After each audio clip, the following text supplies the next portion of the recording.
نماز کی پابندی کا اللہ نے حکم دیا، اور عورت کے لیے سب سے بڑا حکم، دیکھو عورت دو چیزوں پہ عمل کر لے، اگر کماری ہے تو دو چیزوں پہ، شادی شدہ ہے تو تین باتوں پہ، دو چیزیں تو سب عورتوں کے لیے، ایک پردہ اور دوسرا نماز۔ عورت کا دین بہت آسان ہے، اپنے جسم کی نمائش نہ کرے۔ بڑا فساد پھیلایا آج عورتوں نے، جتنے زنا ہو رہے ہیں، جتنی طلاقیں ہو رہی ہیں، ان کے پیچھے کسی نہ کسی عورت کا ہاتھ ہوتا ہے۔ خدا کی قسم میرا خون کے آنسو روتا ہوں جب میرے پاس شادی شدہ عورتوں کے فون آتے ہیں کہ ہمارے میاں کے اتنی عورتوں سے چکر چل رہے ہیں، گھر میں بچوں کی طرف توجہ نہیں ہے، آفس میں لڑکیوں سے دوستیاں۔ تو میں کہتا ہوں یہ دوستیاں لگانے والی، لفٹ کرانے والی کون ہے؟ وہ بھی تو عورت ہے نا، عورت ہی تو ہے جو آپ کا گھر خراب کر رہی ہے۔ اس کو اللہ نے گھر میں بیٹھنے کا حکم دیا، اس کو اللہ نے کہا کہ اگر گھر سے باہر نکلنا ہے تو یدنین علیہن من جلابیبہن، اللہ فرماتے ہیں اپنے اوپر چادریں لے کے، برقعے لے کے نکلو، اپنے جسم کی نمائش مت کرو، خوشبو لگا کے گھر سے باہر نکلنا عورت کے لیے حرام۔ تو خواتین اگر آج توبہ کر لیں اور اس کا اہتمام کر لیں کہ ہم پردہ کریں گے مکمل، اور پردہ اپنے چچازاد بھائی سے بھی ہوتا ہے، دیور سے بھی ہوتا ہے، جیٹھ سے بھی ہوتا ہے۔ اسلام میں عورت کی جس سے شادی ہوتی ہے صرف وہی اس کا شوہر ہوتا ہے۔ ہندوؤں کے ہاں جس سے شادی ہوئی وہ بھی ہے اور دیور بھی ہے۔ دیور کا مطلب پتہ ہے ہندی میں کیا ہے؟ آدھا شوہر۔ یہ ڈکشنری میں دیور کا مطلب ہے، نہیں آ رہی میرا خیال ہے۔ تو ان کے ہاں دیور سے پردہ نہیں ہے۔ سکھوں کے ہاں تو ہے ہی نہیں پردہ، سکھوں کے ہاں تو باقاعدہ ہے کہ یہ شوہر یہ بھی ہے اور یہ بھی ہے۔ تو یہ بغیرتی والی زندگی پسند کرتے ہو کیا؟ ہم اس کو قبول نہیں کرتے۔ ہمارے ہاں ہے کہ یہ شوہر ہے، اس کے علاوہ کوئی بھی نہیں ہے، وہ نہیں دیکھ سکتا اس کو۔ دیور کو اجازت نہیں ہے جوان بھابھی کے سامنے بیٹھ کے گپے مارے۔ سالیوں اور بہنوئی کے جو ہے نا کتنی بری خبریں آتی ہیں، ایسی باتیں کرتے ہوئے ممبر پہ جو ہے نا شرم اور حیا آتی ہے۔ برائی کا تذکرہ کرنا بھی برائی کی اشاعت۔ کتنے فون آتے ہیں خواتین کے کہ میرے میاں مجھ میں دلچسپی نہیں لے رہے، بہن میں دلچسپی لے رہے ہیں۔ میری سالی آ رہی ہیں، گپے لگا رہی ہیں بہنوئی سے۔ بہنوئی دیکھتا ہے میری والی تو بوڑھی ہو گئی، یہ جو جوان ہے نا، جب یہ تو انسان کی فطرت ہے، جب وہ جوان کے سامنے بیٹھے گا تو اپنی والی اس کو پرانی لگے گی۔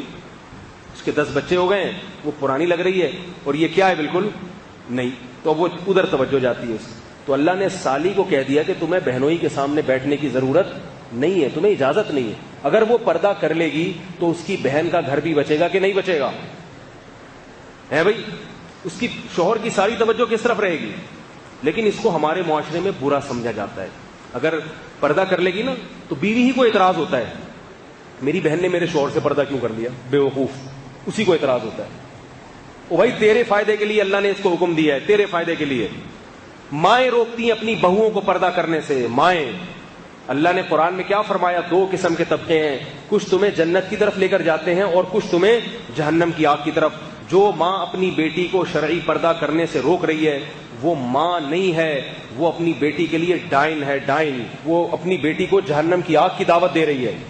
ساس اپنی بہو کو اگر پردے سے روک رہی ہے، ساسوں کو بڑی تکلیف ہوتی ہے کہ میری بہو جو ہے میرے دوسرے بیٹوں سے پردہ کیوں کرتی ہے۔ یہ بڑے واقعات سامنے آتے ہیں، ساس کو تکلیف ہوتی ہے میری بہو پردہ کیوں کر رہی ہے میرے دوسرے بیٹے سے۔ بھائی اللہ کا حکم ہے، بہو کے لیے اجازت نہیں ہے کہ اپنی ساس کی بات مانے۔ بعض شوہروں کو تکلیف ہو رہی ہے کہ میری بیوی میرے دوستوں سے پردہ کیوں کر رہی ہے۔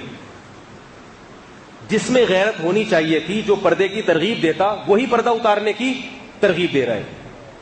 تو عورت اگر پردے کی حفاظت کر لے، دیکھو کیسی عفت تھی۔ حضرت فاطمہ رضی اللہ تعالی عنہ نے وصیت کی، میرا جنازہ رات کو لے کے چلنا، رات کو میرے جنازے پہ بھی نظر نہ پڑے کسی کی۔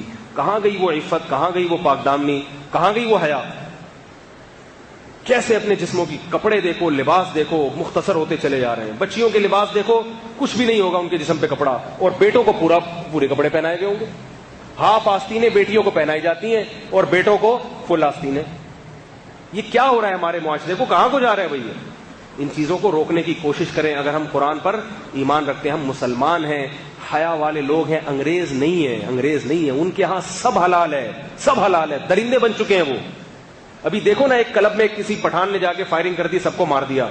ہم جس پرست، میں نہیں کہہ رہا کہ وہ قتل کرنا جائز تھا یا اس نے صحیح کام کیا، میں یہ نہیں کہہ رہا، لیکن اس سے اس معاشرے کی گندگی کا تو پتہ چلتا ہے۔ کلب بنے ہوئے ہیں لڑکوں سے لڑکوں کی بدکاری کرنے کے لیے، تو کیا تم بھی یہ چاہتے ہو تمہارا کلچر بھی مستقبل میں ایسا ہو جائے؟ تو یاد رکھو، آج وہ جس اسٹیج پر پہنچے ہیں اچانک نہیں پہنچ گئے. پہلے ان کا کلچر بھی ایسا بنا تھا جیسے آج ہمارا ہے, مگر ان کے بڑوں نے اس کلچر کو تبدیل کرنے کی کوشش نہیں کی. نتیجہ کیا ہوا؟ برائی ہوتے ہوتے وہاں تک پہنچ گئی ہے. اگر ہم نے اپنے گھروں پہ, اپنی بیٹیوں پہ کنٹرول کرنے کی کوشش نہیں کی, معاشرے میں کو پردہ کرانے کی کوشش نہیں کی, تو یاد رکھو ہمارا مستقبل بھی پھر ویسا ہی ہوگا.